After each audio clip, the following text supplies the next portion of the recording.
नमस्कार दोस्तों, तेजस एकेडमी में आपका स्वागत है। डिक्टेशन शुरू करेंगे 3 सेकंड में।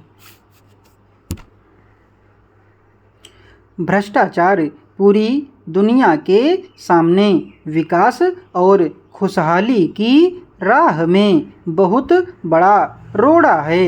इसलिए लगभग हर देश ने इस पर अंकुश लगाने का तंत्र विकसित कर रखा है। प्रशासन की जवाबदेही तय करने की कोशिशें की जाती हैं, मगर हमारे यहाँ इस मामले में ज़्यादातर नाकामी ही नज़र आती है।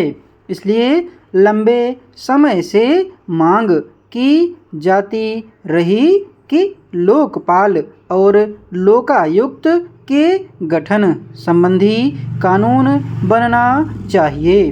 करीब 11 वर्ष पहले इसे लेकर बड़ा आंदोलन हुआ, जिसके दबाव में लोकपाल अधिनियम पारित हुआ, मगर लोकपाल की नियुक्ति का मामला करीब 5 वर्ष तक इस तर्क के आधार पर टलता रहा कि लोकसभा में कोई विपक्ष का नेता नहीं था।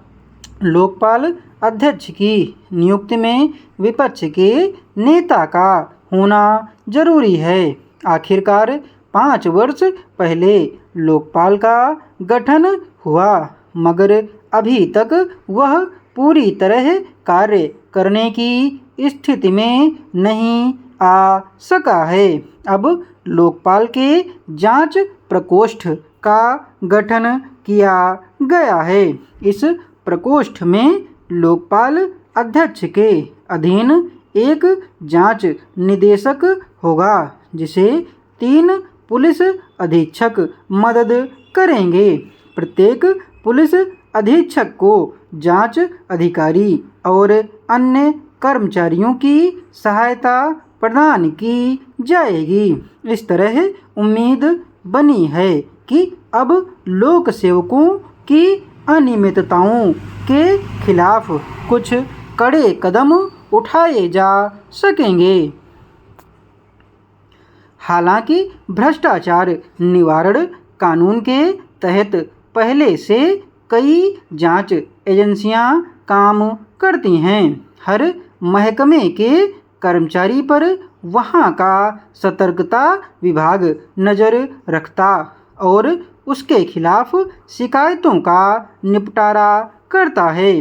केंद्रीय जांच ब्यूरो, प्रवर्तन निदेशालय, आयकर विभाग भी संबंधित मामलों में जांच करते ही हैं, मगर प्रशासनिक सुधार आयोग का मानना था कि लोकपाल और लोकायुक्त के गठन से लोक सेवकों के खिलाफ निष्पक्ष कार्रवाई हो सकेगी। दूसरी जांच एजेंसियों पर चूंकि राजनीतिक प्रभाव अधिक देखा गया है, इसलिए उनसे भ्रष्टाचार के मामले में निष्पक्षता की उम्मीद धुंधली बनी रहेगी। पर शायद सरकारों को लोकपाल और लोकायुक्त के गठन से इसीलिए हिचक पैदा होती रही कि उसके दायरे में प्रधानमंत्री तक को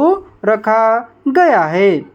फिर लोकपाल और लोकायुक्त स्वतंत्र निकाय की तरह काम करेंगे।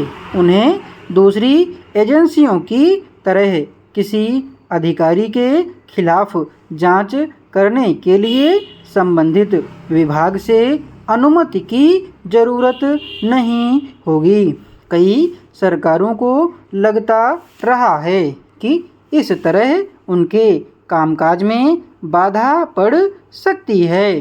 शायद यही कारण है कि अब भी कई राज्य सरकारों ने अपने यहाँ लोकायुक्त का गठन नहीं किया है।